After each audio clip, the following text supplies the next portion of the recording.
Hello and welcome to the Tarkus Zone. Thank you for joining me. Today we're going to be doing the dead stop acceleration test up a gradual hill. This is the exact location I was at when I did this test with my Smart Travel bike. And I do have a video in my playlist for the Smart Travel playlist where I did this exact same test. And we're going to see what the point of the test is how well it does going up a gradual hill. Now, I've tried to mimic exactly the same location, same setup as the Smart Travel video. The difference you should know, though, is the Smart Travel bike that I own is a 1300 watt system. This is only a 1000 watt system, so we got to understand the difference there, a difference of 300 watts. All right. Other than that, I mean, the battery's fully charged, just like I did with the Smart Travel video. For that bike, fully charged battery, and we're on pedal assist 5. And what I'm going to do is just use throttle, just like I did in that other video.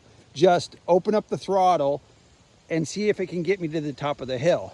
Now, when I did this video for the Smart Travel bike, I put this phone in the holder. This holder sits a little different than my Smart Travel bike, so I'm going to do the best I can to get this in the holder, and then we're just going to go up this hill and see how well it does. So again, I'm not going to do any pedaling.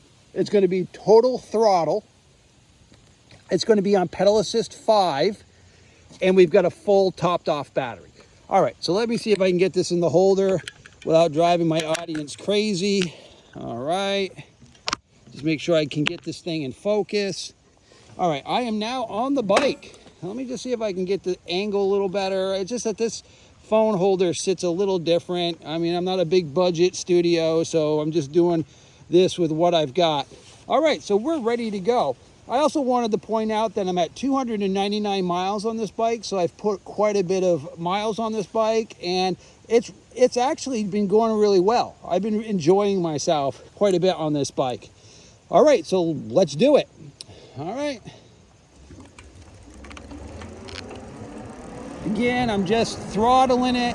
Just like the other video I did, I'll tell you what miles per hour we're getting. We're at 14 miles an hour. We're staying constant. Oh no, we just bumped up to 15, 16 miles an hour. This is where it will start to kind of knock off the miles per hour, and we'll start probably losing some. Because this is a very, I don't know if you can appreciate it or not, but this is a very gradual uphill, really uphill. This is where it's really coming to the crest of the hill, and we're down to 10 miles an hour. We're down to 8 miles an hour.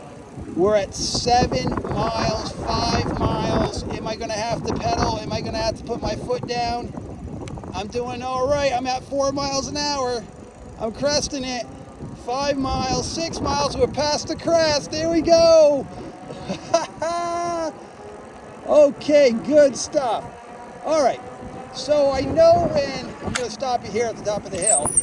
Yeah, the brakes are a little wet today, so they're kind of squealing.